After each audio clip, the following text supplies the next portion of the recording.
السلام علیکم ورحمۃ اللہ وبرکاتہ۔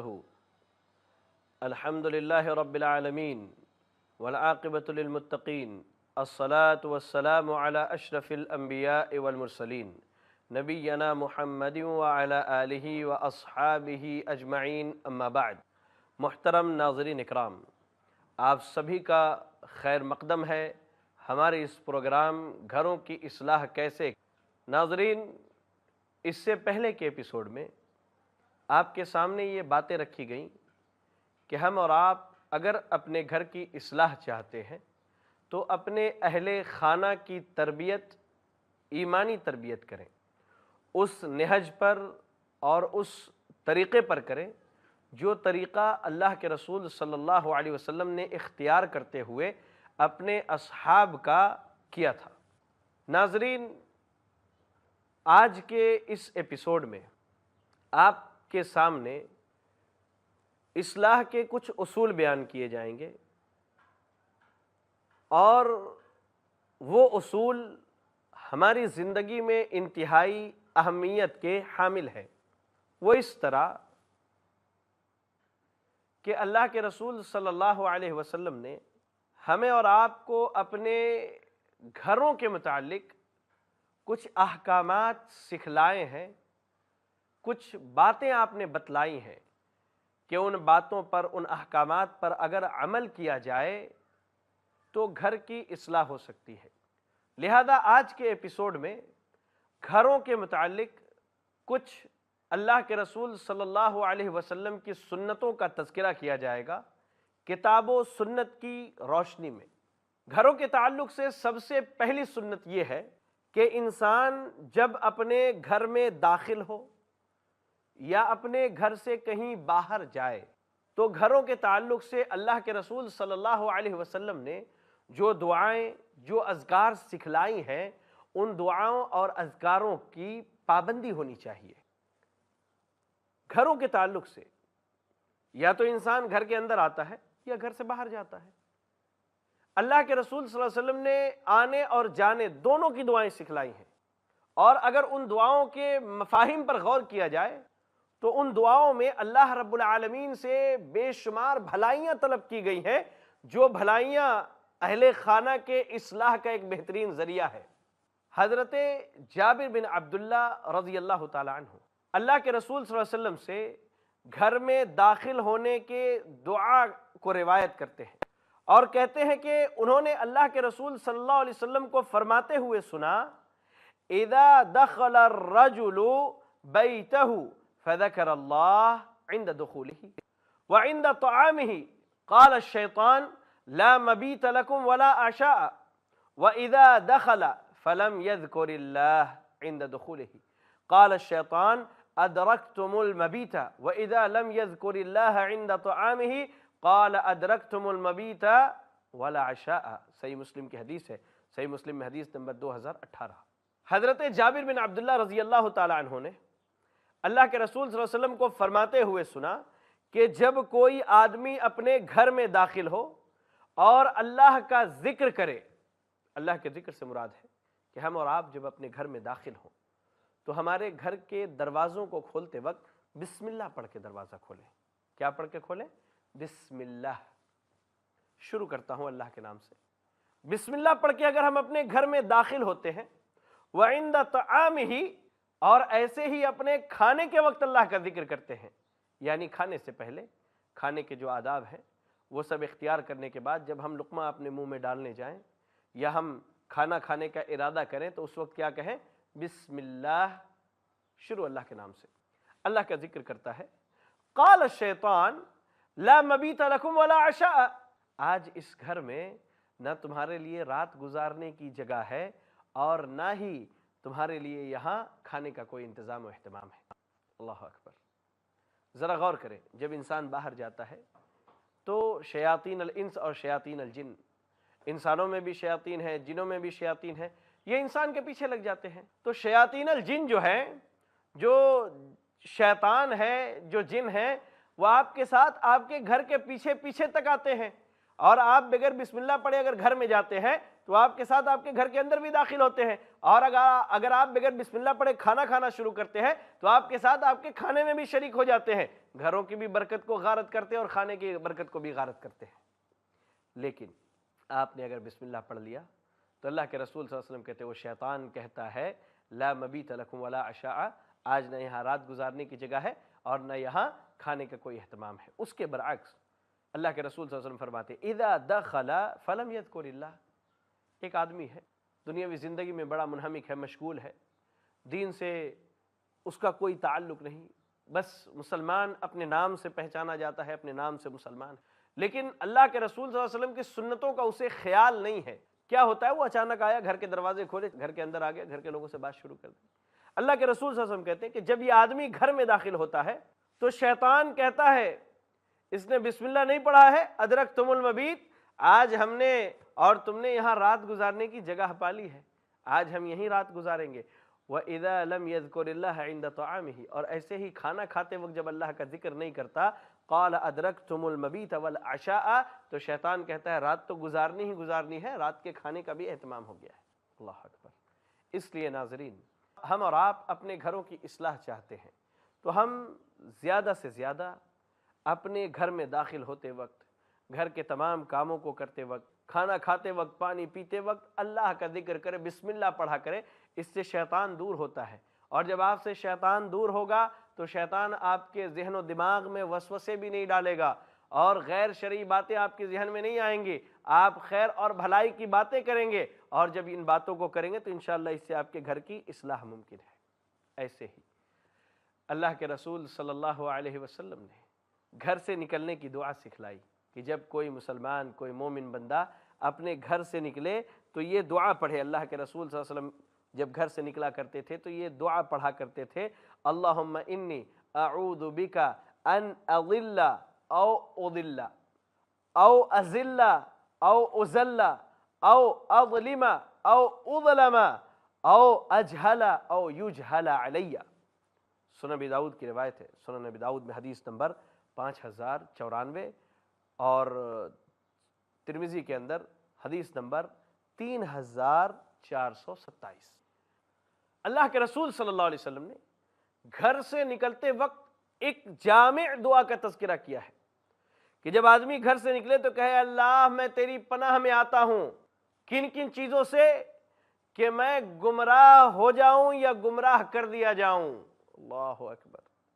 ہم گھر سے باہر نکلتے ہیں، زمین پر اس دنیا میں نت نئے فتنے موجود ہیں، لوگ کئی قسم کے فتنوں میں مبتلا ہیں۔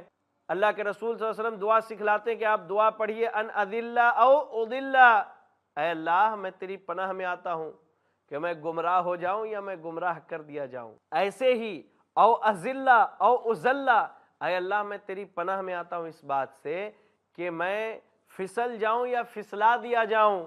اللہ اکبر، کتنی جامع دعا ہے۔ کیا ہم اور آپ اس دعا کا اہتمام کرتے ہیں؟ بندہ اللہ تعالیٰ سے یہ کہہ رہا ہے اے اللہ میں تیری پناہ میں آتا ہوں کہ میں دنیاوی معاملات میں، دنیا کی ان رنگینیوں میں کہیں پھسل نہ جاؤں، یا کوئی مجھے بہکا کر کے، انسانوں میں جو شیاطین ہیں ان میں سے کوئی مجھے بہکا کر کے کہیں مجھے تیرے دین سے، تیرے صراط مستقیم سے، تیرے راستے سے پھسلا نہ دے۔ او اظلم او اظلم، اے اللہ میں اس بات سے بھی تیری پناہ میں آتا ہوں کہ میں کسی پر ظلم کروں یا مجھ پر ظلم کیا جائے۔ اللہ اکبر۔ یہ اسلام کا قاعدہ ہے، لا ضرر ولا ضرار فی الاسلام۔ اسلام میں نہ نقصان اٹھانا ہے نہ کسی کو نقصان دینا ہے۔ تو بندہ اللہ کی پناہ میں آتا ہے کہ وہ راہ چلتے، دنیا میں معاملات کرتے، تجارت کرتے، چلتے پھرتے، گھر سے باہر نکلنے کے بعد کسی پر ظلم نہ کرے، اور ایسے ہی اس پر بھی ظلم نہ کیا جائے۔ اللہ اکبر۔ اس کے بعد بندہ کہتا ہے اے اللہ میں تیری پناہ میں آتا ہوں اس بات سے ان اجہل او یجہل، اے اللہ کہ میں جہالت برتوں، میں جہالت سے کام لوں، میں جہالت کے معاملات میں پڑ جاؤں، یا کوئی میرے ساتھ جہالت کے معاملات کرے، او یجہل علیہ، یا میرے اوپر کوئی جہالت کے معاملات کرے یا کوئی مجھے جہالت میں ڈال دے۔ اللہ اکبر۔ جب بندہ اپنے گھر سے اس دعا کو پڑھ کر کے نکلتا ہے تو اللہ رب العالمین اسے دنیا کے ہر قسم کی خرابی سے بچا کے رکھتا ہے، اسے محفوظ رکھتا ہے۔ تو ہمیں اور آپ کو گھروں کی اصلاح میں اس بات کو یاد رکھنی چاہیے، اس اصول کو یاد رکھنی چاہیے کہ ہم اور آپ جب بھی اپنے گھر سے باہر نکلیں تو گھر سے باہر نکلنے کی دعا پڑھیں، اور جب بھی گھر میں داخل ہوں گھر میں داخل ہونے کی دعا پڑھیں۔ اس میں خیر ہے، بھلائی ہے، اور اللہ رب العالمین کی برکتیں نازل ہوں گی اس سے ہمارے گھروں میں۔ ایسے ہی ناظرین، گھروں کے تعلق سے آپ کو میں ایک اور سنت بتلاتا ہوں جو بڑا ہی اہم سنت ہے، اور اس کا تعلق گھر سے ہی ہے۔ آپ دیکھیں، ہم اپنی راتیں اپنے گھروں میں گزارتے ہیں، ہماری صبح ہمارے گھروں میں ہوا کرتی ہے اکثر و بیشتر، الا یہ کہ ہم کہیں باہر چلے جائیں یا کوئی باہری معاملات پیش آ جائیں، ورنہ ہم اور آپ اپنی راتیں اپنے گھروں میں گزارتے ہیں اور ہماری صبح بھی ہمارے گھروں میں ہوتی ہے۔ یہاں اس سنت کا خیال رکھنا ہے کہ ہم اور آپ اپنے گھر میں اللہ کے رسول صلی اللہ علیہ وسلم کے سکھائے ہوئے طریقے کے مطابق سونے کے وقت کی دعا پڑھیں اور سو کر کے اٹھنے کے بعد کی دعا پڑھیں۔ یہاں اس سنت کا خیال رکھنا ہے کہ ہم اور آپ اپنے گھر میں اللہ کے رسول صلی اللہ علیہ وسلم کے سکھائے ہوئے طریقے کے مطابق سونے کے وقت کی دعا پڑھیں اور سو کر کے اٹھنے کے بعد کی دعا پڑھیں، اور صرف خود نہیں پڑھیں، اکیلے نہیں پڑھیں، بلکہ اپنی بیوی کو اس دعا کو سکھلائیں، اپنے بچوں کو یہ دعا سکھلائیں، اپنی بیٹیوں کو یہ دعا سکھلائیں، اپنے بزرگوں کو، ماں باپ کو، اپنے رشتہ داروں کو، اپنے بھائیوں کو، اپنی بہنوں کو، سب کو یہ دعائیں سکھلائیں، کیونکہ اللہ کے رسول صلی اللہ علیہ وسلم جن کی زندگی میں ہمارے لیے سب سے بہترین اسوہ اور نمونہ ہے، آپ صلی اللہ علیہ وسلم ہمیشہ ان دعاؤں کی پابندی کیا کرتے تھے۔ وہ دعائیں کیا ہیں؟ سوتے وقت کی دعا جو اللہ کے رسول صلی اللہ علیہ وسلم نے اپنے اصحاب کو سکھلائی، وہ دعا ہے، آپ صلی اللہ علیہ وسلم سونے سے پہلے یہ دعا پڑھا کرتے تھے، اللہم بسمک اموت و احیا۔ یہ حدیث بخاری مسلم کی حدیث ہے۔ اللہ کے رسول صلی اللہ علیہ وسلم کہتے ہیں، اے اللہ تیرے نام سے اموتو میں مرتا ہوں، و احیا اور میں دوبارہ زندہ ہوں گا۔ اللہ اکبر۔ اور واقعی انسان جب بستر پر لیٹتا ہے ساری دنیا سے اس کے تعلقات ختم ہو جاتے ہیں، ساری دنیا سے اس کے رشتے ٹوٹ جاتے ہیں۔ نیند میں جانے کے بعد نہ اسے بیوی یاد رہتی ہے، نہ اسے بچے یاد رہتے ہیں، نہ اسے ماں یاد رہتی ہے، نہ اسے باپ یاد رہتے ہیں۔ ایسے ہی کوئی خاتون ہے تو نہ اسے شوہر یاد رہتا ہے، نہ اس کے بچے یاد رہتے ہیں، نہ اس کے ماں باپ یاد رہتے ہیں، نہ ساس سسر یاد رہتے ہیں۔ نیند میں جانے کے بعد انسان سو جاتا ہے، اور بعض صحیح روایات کے الفاظ ہیں، صحیح احادیث کے الفاظ ہیں کہ النوم اخو الموت، نیند جو ہے یہ موت کا بھائی ہے۔ تو ہم واقعی آدھی موت مر جاتے ہیں۔ اس وقت بندہ یہ اللہ سے دعا کرتے ہوئے سوتا ہے، اے اللہ میں تیرے ہی نام سے سو رہا ہوں، اللہ میرا سونا یہ تیرے نام سے ہے، اور میرا دوبارہ اٹھنا جب ہوگا، جب صبح کو سورج لوگوں کو بیدار کرے گا اپنی روشنی سے، اللہ میں اس وقت جب بیدار ہوں گا وہ بھی تیرے ہی نام سے ہوں گا۔ اللہ اکبر۔ ایسے ہی اللہ کے رسول صلی اللہ علیہ وسلم سونے کے بعد جب بندہ سو کر کے اٹھتا ہے اس وقت بھی دعائیں پڑھا کرتے تھے، اور آپ نے وہ اذکار سکھلائے ہیں۔ اللہ کے رسول صلی اللہ علیہ وسلم سوتے وقت یہ دعا پڑھا کرتے تھے، الحمدللہ الذی احیانا بعد ما اماتنا والیہ النشور۔ صحیح بخاری اور صحیح مسلم کی حدیث ہے۔ صحیح بخاری میں حدیث نمبر 6312 اور صحیح مسلم حدیث نمبر 2711۔ اللہ کے رسول صلی اللہ علیہ وسلم کہتے ہیں، الحمدللہ تمام قسم کی تعریفیں اس اللہ کے لیے ہے، الذی احیانا بعد ما اماتنا، جس نے موت کے بعد ہمیں زندگی دی، جس نے موت کے بعد ہمیں دوبارہ زندہ کیا، جس نے موت کے بعد ہماری روح کو دوبارہ ہمارے جسم میں لوٹایا، جس نے اس مختصر سی موت کے بعد دوبارہ ہمیں اس قابل بنایا کہ ہم دنیا میں چل پھر سکیں، ہم دنیاوی زندگی میں رہ کر کے اپنے دنیا کے معاملات کو درست کر سکیں، اٹھنے کے بعد اللہ کی عبادت کر سکیں، اللہ کی پرستش کر سکیں، اللہ کے دین کی دعوت کو لوگوں تک پہنچا سکیں۔ الحمدللہ الذی احیانا بعد ما اماتنا، تمام تعریفیں اس اللہ کے لیے ہے جس نے موت کے بعد ہمیں زندگی دی، وَإِلَيْهِ النُّشُورُ۔ اللہ اکبر، آخرت کی یاد دلائی گئی کہ جس طرح یہ مختصر سی موت نیند کی صورت میں آئی تھی، اس کے بعد تو ہم بیدار ہو گئے، اٹھ گئے، لیکن ایک موت ایسی بھی آئے گی جس کے بعد انسان بیدار نہیں ہوگا، اس کی آنکھیں اس کے قبر میں فرشتے کھلوائیں گے، اس سے سوال و جواب کریں گے، پھر سلا دیا جائے گا، اور وہ زندگی کتنی لمبی ہوگی ہم اور آپ اس کا اندازہ نہیں لگا سکتے۔ اللہ اکبر۔ آپ کو ایک مثال دیتا ہوں، اللہ کے رسول صلی اللہ علیہ وسلم نے وَإِلَيْهِ النُّشُورُ جو کہا کہ دوبارہ لوٹ کر کے اللہ ہی کی طرف جانا ہے، ایک مثال دیتا ہوں کہ یہ لوٹنا کتنا لمبا ہوگا۔ مثال کے طور پر ہجرت کے پہلے سال کسی صحابی کی موت ہوئی، اور آج ہجرت کو 1439 سال ہو گئے۔ کتنے سال؟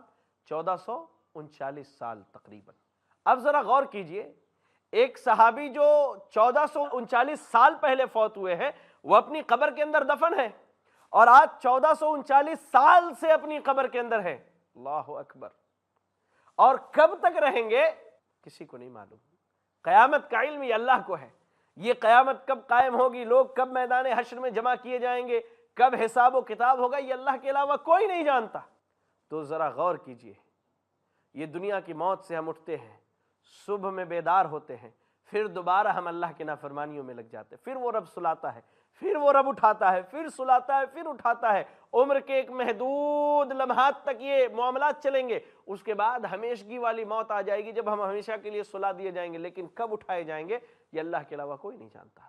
تو یہ اذکار ہمیں یہ سکھلاتے ہیں کہ اگر ہم نے اپنے گھروں کی اصلاح کر لی، اپنے بیوی بچوں کی اصلاح کر لی، تو ہمارے بعد اگر وہ ہمارے لیے دعائیں کریں گے، ہمارے لیے اللہ سے خیر طلب کریں گے، ہمارے لیے اگر وہ اللہ سے بھلائی طلب کریں گے، تو قبر کے عذاب میں تخفیف ہوگی، قبر میں اللہ کی نعمتیں ملیں گی، اعلیٰ علیین میں جگہ دی جائیں گی، اور جنت میں اونچا سے اونچا مقام دیا جائے گا۔ بڑا فائدہ ہے ناظرین، بڑا فائدہ ہے ہمارے اور آپ کے گھروں کی اصلاح کی۔ جہاں دنیاوی فائدے ہیں وہیں اللہ رب العالمین نے اخروی فائدے بھی رکھے ہیں۔ ایسے ہی اللہ کے رسول صلی اللہ علیہ وسلم کی ایک عظیم سنت ہے جو آپ گھر میں داخل ہوتے ہی کیا کرتے تھے، اور میں جہاں تک سمجھتا ہوں یہ دعائیں تو ہم میں سے اکثریت یاد کی ہوئی ہیں، سوتے وقت، سو کے اٹھتے وقت، کھانا کھاتے وقت، کھانا کھانے سے پہلے، گھر میں داخل ہوتے وقت، گھر سے نکلتے وقت ہم یہ دعائیں پڑھتے ہیں۔ لیکن ایک ایسی سنت ہے جو سنت قریب قریب، اللہ اکبر، لوگوں نے بھلا دی ہے، کہ اللہ کے رسول صلی اللہ علیہ وسلم جب گھر میں داخل ہوتے تھے تو اس سنت پر عمل کرتے تھے، اور واللہ میں آپ کو کہتا ہوں میں نے لوگوں کو دیکھا ہے، ہمارے ملکوں میں تو نہیں، سعودی عرب کے اندر اس سنت پر عمل کرتے ہوئے۔ بڑا عظیم سنت ہے، اور وہ سنت کیا ہے؟ اس سنت کو ام المومنین عائشہ صدیقہ رضی اللہ عنہا نے بیان کیا، اور امام مسلم نے اپنی صحیح مسلم میں نقل کیا ہے کہ ان النبی صلی اللہ علیہ وسلم اذا دخل بیتہ بدأ بالسواک۔ ام المومنین عائشہ صدیقہ رضی اللہ تعالی عنہ کہتی ہیں کہ اللہ کے رسول صلی اللہ علیہ وسلم جب گھر میں داخل ہوتے بدأ بالسواک تو مسواک کیا کرتے تھے۔ کیا کرتے تھے؟ مسواک کیا کرتے تھے۔ ناظرین ذرا غور کریں، آج ہمارے یہاں مسواک جیسی عظیم سنت فوت ہو چکی ہے، اور ہم نے عرب ممالک میں دیکھے ہیں، اللہ اکبر، لوگ جیسے ہم اپنی جیبوں میں قلم رکھ کر کے چلتے ہیں نا، ویسے ہی وہ جیبوں میں اپنے مسواک رکھا کرتے ہیں۔ اللہ کے رسول صلی اللہ علیہ وسلم کہتے ہیں کہ میں اپنی امت پر اگر بھاری نہ جانتا تو انہیں ہر نماز سے پہلے مسواک کا حکم دیتا۔ تو ہم نے لوگوں کو دیکھا ہے کہ اللہ کے رسول صلی اللہ علیہ وسلم کی سنت پر عمل کرتے ہوئے وضو سے پہلے، نماز کی اقامت ہوتی رہتی ہے اس وقت، یا جماعت کھڑی ہونے سے پہلے مسواک کر لیا کرتے ہیں۔ تو اللہ کے رسول صلی اللہ علیہ وسلم کے یہ معمول تھا کہ آپ جب گھر میں داخل ہوتے تو مسواک سے اس کی ابتدا کرتے ہیں۔ بڑے فائدے ہیں اس کے۔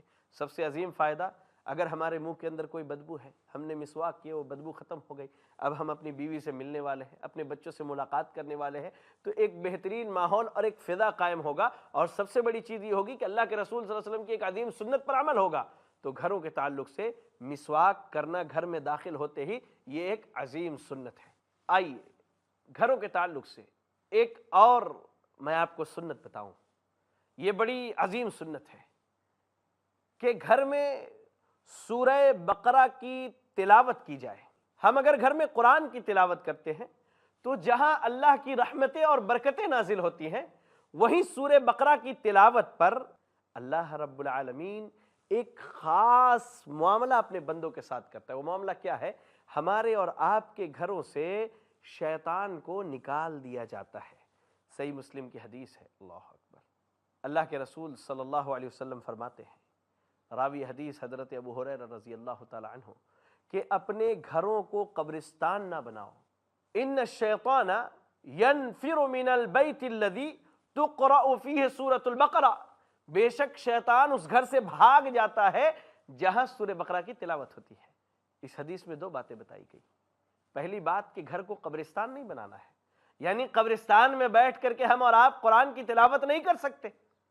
ہاں، دوسری بات، گھر میں اگر سورۃ البقرہ کی تلاوت کی جاتی ہے تو وہاں سے شیطان بھاگے گا۔ جس گھر سے شیطان جائے گا وہاں اللہ کے فرشتے آئیں گے، وہ اللہ کی رحمتیں آئیں گی۔ ہم اللہ کا ذکر کر رہے ہیں بھائی اپنے گھر میں، تو اللہ تعالیٰ اپنی برکتیں نازل فرمائے گا۔ اور گھر میں ایسے ہی سورۃ البقرہ کی آخری 2 آیتوں کی تلاوت کیا کریں۔ اس کا فائدہ کیا ہے؟ بڑی عظیم حدیث ہے، اور اس حدیث کو امام احمد رحمہ اللہ نے اپنے مسند کے اندر نقل کیا ہے۔ مسند احمد میں یہ حدیث ہے، اور علامہ البانی نے اس کو صحیح الجامع میں صحیح قرار دیا۔ صحیح الجامع میں حدیث نمبر 1799۔ حدیث کا مفہوم میں آپ کو بتاتا ہوں۔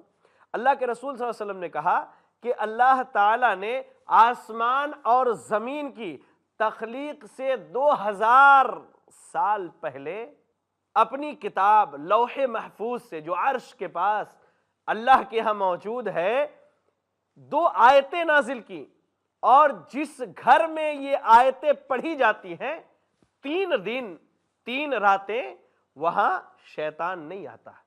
اس کے بعد اللہ کے رسول صلی اللہ علیہ وسلم کہتے ہیں یہ آیتیں سورۃ البقرہ کی آخر کی 2 آیتیں ہیں، یعنی سورۃ البقرہ کی آخر کی 2 آیتیں اگر گھروں میں تلاوت کی جائے مسلسل 3 دنوں تک یا 3 راتوں تک، تو اللہ رب العالمین کے فضل سے، اللہ رب العالمین کے کرم سے شیطان وہاں داخل نہیں ہوگا۔ ناظرین ذرا غور کریں، ہم اور آپ گھر کے متعلق اس سنت پر کتنا عمل کرتے ہیں؟ عام طور سے ہمارا عمل یہ ہوتا ہے کہ جب ہمیں گھر میں کوئی پریشانی نظر آتی ہے، بیٹا بیمار رہنے لگا، بیٹی بیمار رہنے لگی، بیوی کی طبیعت خراب ہونے لگی، محسوس کرتے ہیں کہ ہمیں کوئی پریشانی آن پڑی ہے، احساس ہوتا ہے کہ لگتا ہے کسی نے کوئی معاملات کر دیے ہیں، تو ہم اللہ کی طرف لوٹنے کے بجائے غیر شرعی طریقوں کو اختیار کرتے ہیں۔ اور اگر کبھی ارادہ بھی ہوتا ہے گھر میں تلاوت کا تو ہم خود نہیں کرتے، ہم باہر سے کسی صاحب کو لے آتے ہیں، کسی طالب علم کو لے آتے، آؤ ہمارے گھر میں 40 دن قرآن کی تلاوت کر دو، سورہ بقرہ کی تلاوت کر دو، اور ہم یہ اعتقاد بنا لیتے ہیں کہ اس سے شیطان بھاگ گیا۔ نہیں، شیطان بھاگے گا۔ آپ اپنے گھر میں تلاوت کیجئے، آپ اپنے گھر میں اس سنت کو زندہ کیجئے، اپنے بیوی کو بتلائیے، اپنی بیٹی کو بتلائیے، اپنے بیٹے کو بتلائیے، اپنے والدین کو بتلائیے، اپنے بہنوں کو، اپنے بھائیوں کو بتلائیے کہ گھر میں ہم اور آپ مل کر اگر سورۃ البقرہ کی تلاوت کرتے ہیں تو شیطان نہیں آئے گا۔ سورۃ البقرہ کی آخری 2 آیتیں پڑھی جائیں گی تو شیطان گھر کے قریب بھی نہیں بھٹکے گا۔ اللہ اکبر۔ تو ہوگا کیا؟ گھر میں اللہ کی رحمت آئے گی، اللہ کی برکت آئے گی، گھر کی اصلاح ہوگی۔ اس لیے میرے ناظرین، آپ سے گزارش ہے، ہم اپنے i+TV کے ذریعہ آپ تک یہ پیغام پہنچانا چاہتے ہیں کہ اللہ کے واسطے گھروں کے متعلق اللہ کے رسول صلی اللہ علیہ وسلم نے جتنی سنتیں بتلائی ہیں ان سنتوں کا خیال کریں، ان کا اہتمام کریں، ان کی پابندی کریں، اس سے ہمارے گھر کی اصلاح ہوگی۔ اللہ سے دعا ہے کہ اللہ رب العالمین ہمیں ان تمام سنتوں کے علم کو حاصل کرنے اور حاصل کر کے اس پر عمل کرنے کی توفیق عطا فرمائے۔ آمین۔ وآخر دعوانا ان الحمد للہ رب العالمین، والسلام علیکم ورحمۃ اللہ وبرکاتہ۔